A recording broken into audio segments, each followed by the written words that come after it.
This is NewsBreak26 in southwest New Brunswick. I'm Vicki Hogarth. Here's what's happening in our part of the world. Over on Campobello Island, where islanders should be experiencing the yellow phase of recovery along with the rest of New Brunswick excluding Zone 5, reopening is proving to be impossible without a ferry. The yellow phase for New Brunswick is the red phase on Campobello. The only route connecting Campobello to the rest of the province until the seasonal ferry resumes on June 29th is a bridge via Lubec, Maine. Despite assurances from the province that there would be no restrictions placed on New Brunswickers crossing the international border to access the mainland from Campobello, islanders are quickly discovering that this is not the case. For someone to leave Campobello Island over the bridge and enter into mainland New Brunswick in St. Stephen, they need to demonstrate to the officer on duty that their purpose for traveling is essential to sustaining life. Going off of the island to visit family is not a valid reason to leave Campobello Island. As a result of restrictions, a 6-year-old child from Campobello is being separated from her parents after leaving the island to visit extended family on the mainland. The girl's mother, Taylor Paul Davidson, sent the following statement to CHCO. On May 25th, my sister Lindsay took my 6-year-old daughter for a sleepover with her children. Upon entry at the St. Stephen border, CBSA told her that she and the 4 children would have to quarantine for 14 days because they traveled through the United States.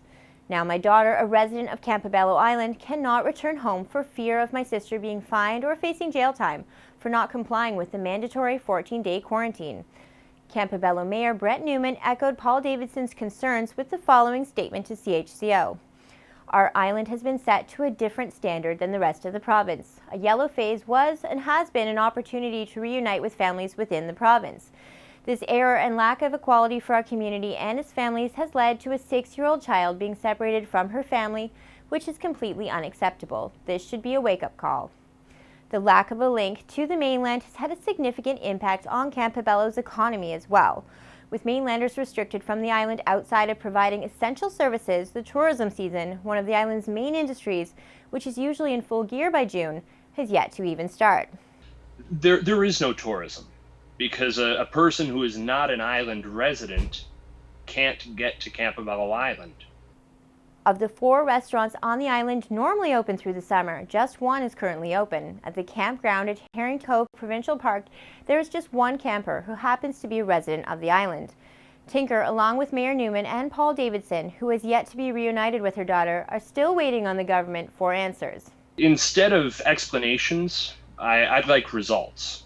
I'd like to see the seasonal ferry on its route as soon as possible. I'd like to see an adequate landing built on Campobello this summer and a year-round service introduced for the fall and the winter. Campobello has waited too long to make this demand, and it needs to be made. The very livelihood of Campobello is being ripped away from it in what should be the time when we're starting to roll out the welcome mat for summer tourism. Downtown Water Street in St. Andrews will become a one-way street from Edward to Frederick Street from June 26 to September 8th. Parking in this designated area will be blocked off by crowd control barricades. Businesses will be able to encroach up to 8 feet from the front of their buildings onto the sidewalk. This can be an expansion of patios or shop space. Accessible parking spaces will remain in the downtown area with additions beside the pharmacy and behind Town Hall. Ultimately, what the town council and town staff of St. Andrews wanted to do is give the businesses in downtown St. Andrews every opportunity to succeed. And by providing more spacing, as well as providing more space for them to operate their businesses, we hope that this will give them the extra support they needed to survive this summer. The town of St. Andrews partnered with Sir James Dunn Academy to honor this year's graduating class with banners running along Reed Avenue, Harriet, and Water Street featuring individual grad photos of each member of the class of 2020. Congratulations, SJDA grads. That's all the news I have for you. For more stories and online exclusives, follow us on Facebook at CHCO.TV. A news and public affairs production of CHCO-TV, New Brunswick's only source for independent community television.